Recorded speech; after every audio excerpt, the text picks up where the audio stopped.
Okay, so I'm Chuck Young, and I'm one of the partners that make up Selena Glass and Metal with Deana Blanchard. And right now we're working on, actually, for some stained glass panels for the Southern Highland Craft Guild shop at Allenstown at the Folk Art Center. And so what we've done is we've cut the glass out, and we've fitted it all by grinding, and it doesn't look like it fits very well because it's all slid around in the pattern right now.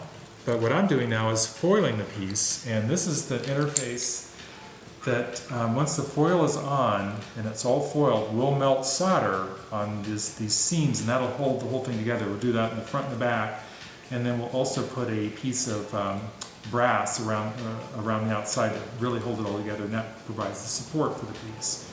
So this is a somewhat modern invention, having foil that's slit to different sizes. When Deana first learned, she would get sheets of copper and cut it.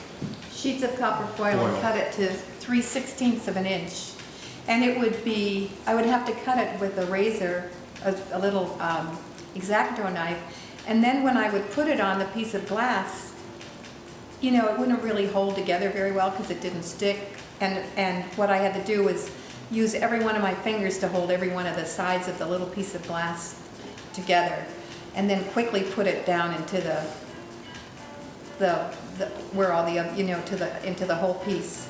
I was so happy when I started doing the adhesive on the back. So every piece gets wrapped. Now tell me, backtrack just a little bit and tell me about the design. These are all your original designs, I'm sure. All original designs, and this one was actually inspired by Mount Pisgah because it's such a distinctive shape in the sky. And what we've done is we've of course, you know, modified it and made it a little more abstract than totally realistic imagery. But what we like about doing that is that it when you look, it's not so slavish that when you look at it, you can kind of see different things in it, as opposed to like, well, that's that, that's that, that's that. Mm-hmm. And we tend to abstract things. And then one of these bevels that are in the sky, the nice thing about them is that they refract and throw colors all around when the light hits it and refracts. But they also remind us of Jacob's ladders when you're like driving along and the sky just opens up and those big beams of light, you know, come down. You can see the ground illuminated, and it's just always so dramatic and so breathtaking. So that's what we're trying to capture by using those bevels as well. And one of the things too that I think we can lay claim to is that if you notice, all of our pieces have a lot of the cut glass that's called beveled glass because the edges are beveled, and it, you know, makes rainbows and everything. And really, when I started doing stained glass, I was one of the first people to incorporate bevels all throughout the design instead of just around the border. And now everybody does it, but I think I did it first, or maybe not first, but certainly nobody showed me how to do it. So. And how do you feel when things like that, when you see that kind of thing? Do you feel like that's just sort of the art community and people inspiring each other, and see that as a good thing? I think it depends. Sometimes we've had people copy designs line by line. I've gone to fairs and seen our windows, our stained glass windows, hanging in somebody else's booth. Mm-hmm. But you really can't stop it, and you really just, what you do is you just keep growing, mm-hmm. and you just keep changing, and just and it doesn't happen that often. Mm-hmm. Most people are too proud to